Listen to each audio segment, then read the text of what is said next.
안녕하세요. 충북대학교 주용성입니다.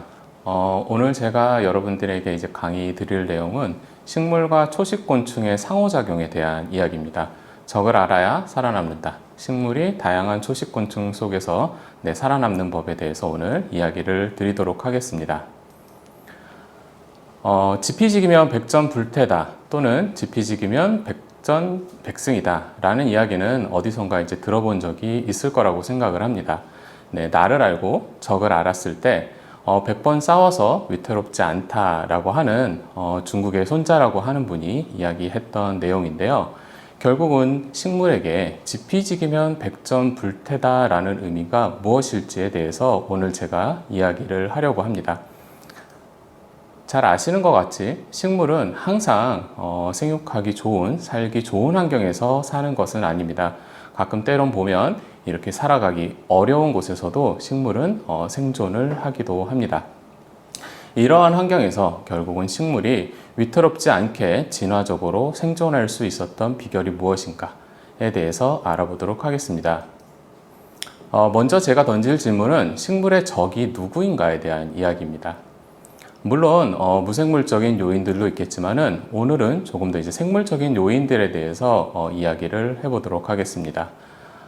먼저 박테리아 또는 곰팡이병과 같은 어떤 적으로부터 식물은 눈에 보이지 않는 이런 적으로부터 수많은 감염을 하게 되고 농부들은 이러한 적들에 대응을 하기 위해서 많은 농약들을 사용을 하고 있습니다. 그리고 오늘 조금 더 주목할 이 해충, 눈에 보이는 곤충, 초식곤충에 대한 이야기입니다. 지금 보이는 슬라이드는 담배 왕나방이라고 하는 나방과 옥수수와의 상호작용을 보여주는 그림이고, 이러한 식물 내부를 먹는 초식곤충의 경우에는 아무리 살충제를 치더라도 잘 방제가 되지 않는 특징을 가지고 있습니다. 조금 더 식물과 초식곤충의 상호작용 자체로 조금 더 집중을 해보도록 하겠습니다. 종속영양생물인 초식곤충은 독립영양생물인 식물을 먹어야 살아갈 수 있습니다. 그리고 이러한 초식곤충의 공격에 대응을 해서 식물은 방어 반응을 보이고 있습니다. 이러한 식물의 방어 반응에 초식곤충이 가만히 당하고만 있지는 않습니다. 오랜 역사를 통해서, 오랜 진화의 역사를 통해서 초식곤충은 다시 식물의 방어를 무력화하는 시도를 하고 있습니다. 이러한 관계는 마치 과거 소련과 미국의 냉전 시대의 무기 경쟁과 같은 특징을 가지고 있고, 끊임없이 서로의 방어 그리고 방어를 무력화하는 반응 등이 고도화되는 특징을 가지고 있습니다. 그러면 이러한 식물과 초식곤충의 상호작용을 우리는 어떻게 이해를 할 수 있을까요? 여러 가지 방법이 있겠지만 제가 사용하는 방법은 분석화학적인 방법과 분자생물학적인 방법, 그리고 생태학적인 방법을 어우르는 방법론을 차용을 하고 있습니다. 이러한 복잡한 과정을 통해서 식물과 초식곤충의 상호작용을 이해할 수 있지만, 무엇보다도 중요한 건 실제 외부 환경에서 식물이 어떠한 초식곤충과 언제, 어디서 상호작용을 맺고 있는가를 기다리고 관찰하는 것입니다. 하지만 많은 경우에 관찰을 통해서 저희가 원하는 초식곤충과의 상호작용을 보지 못하는 경우도 발생합니다. 그래서 때로는 우리는 직접 관찰하기보다는 사냥꾼처럼 초식곤충이 남긴 흔적을 추적해야 되기도 합니다. 현재 지금 슬라이드에서 보이고 있는 사진들은 각기 다른 초식곤충들이 같은 야생담배라고 하는 식물에게 남긴 흔적들입니다. 많은 경우에 어떠한 초식곤충은 바깥쪽으로부터 섭식을 시작을 하고, 어떤 초식곤충은 군데군데 얼룩지게 섭식 흔적을 남기기도 합니다. 그리고 식물의 하얀색 패턴, 화이트 번이라고 하는 현상인데요. 하얀색 패턴을 만들어내기도 하는데, 어떤 초식곤충은 그냥 하얀색 패턴을 만들어내기도 하고요. 어떤 초식곤충은 그러한 하얀색 패턴에 까만 점을 만들어 놓기도 합니다. 그리고 어떤 초식곤충은 수많은 점의 형태로 만들어내기도 하죠. 그리고 이러한 섭식 흔적은 각기 다른 초식곤충에 의해서 흔적이 남겨진 거라고 알 수 있습니다. 이러한 것들은 결국은 관찰을 통해서 밝혀질 수 있는 사실들입니다. 그러면 우리가 사막에 살고 있는 이러한 식물도 굉장히 많은 초식곤충과 상호작용을 맺고 있다는 것을 알 수 있습니다. 그리고 이러한 초식곤충들은 모두 같은 공간에서 존재하는 것이 아니라 어떠한 초식곤충은 잎의 하단부만 섭식을 하고 어떠한 초식곤충은 잎의 중간, 그리고 어떤 초식곤충은 굉장히 꽃에 가까운 잎, 그리고 어떤 초식곤충은 꽃만 섭식을 한다는 것을 알 수 있습니다. 자, 이렇게 되면 우리는 식물이 굉장히 많은 적에게 노출되어 있다는 것을 이제 알게 되었습니다. 그러면 과연 식물은 적을 왜 알아야 할까요? 자, 이러한 질문에 답을 하기 위해서 제가 먼저 첫 번째로 제안하는 것은 적극적인 대응의 필요성의 유무 때문입니다. 물론 이제 말이 좀 어려울 수 있는데 간단한 예를 통해서 알아보도록 하겠습니다. 초식곤충은 잎에 이렇게 식물의 잎에 피해를 남깁니다. 또한 초식곤충뿐만 아니라 다양한 물리적인 공격에 의한 피해도 발생하게 됩니다. 중요한 거는 초식곤충에 의한 피해든 바람, 돌, 외부적인 자극에 의해서 물리적인 공격에 의한 피해든 결국은 식물에 똑같은 조직의 피해를 가져온다는 공통점을 가지고 있습니다. 하지만 이 둘 사이에서는 굉장히 큰 차이가 있는데 초식곤충은 한번 공격을 받게 되면은 다른 조직 또한 그 초식곤충에 의해서 가해될 확률이 높다는 점입니다. 즉, 어떤 물리적인 데미지가 연속적으로 가해질 확률이 높다는 거죠. 하지만 외부적인 환경 자극, 즉 바람에 의한 것이든 돌에 의한 것이든 여러 가지의 그런 자극들은 우연성에 기인하기 때문에 연속적인 특징을 가지고 있지 않습니다. 따라서 식물이 초식곤충에 의해서 공격을 받았을 때는 내가 초식곤충에 의해서 공격을 받고 있구나 라는 사실을 인지를 하고 이를 적극적으로 대응할 필요성이 있습니다. 두 번째로는 적이 너무 다양하다는 것입니다. 오른쪽에서 보이는 것은 십자학과 식물인데요. 십자학과 식물은 배추나 무 등 다양한 어떤 우리가 먹고 있는 작물들이 존재를 합니다.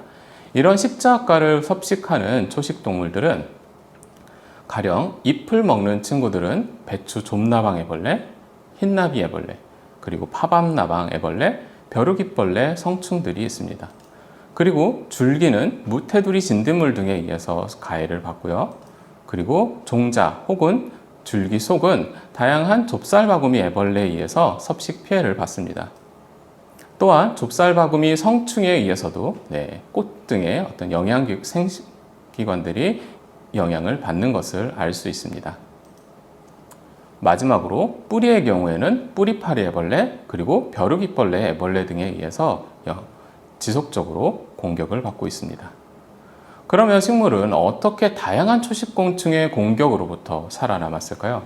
이러한 공격에 대응해서 식물은 굉장히 많은 종류의 2차 대사 산물을 만든다라고 알려져 있고 각기 다른 초식곤충의 공격을 받았을 때 각기 다른 2차 대사 산물을 증가시킴으로써 식물이 스스로를 방어한다라고 알려져 있습니다.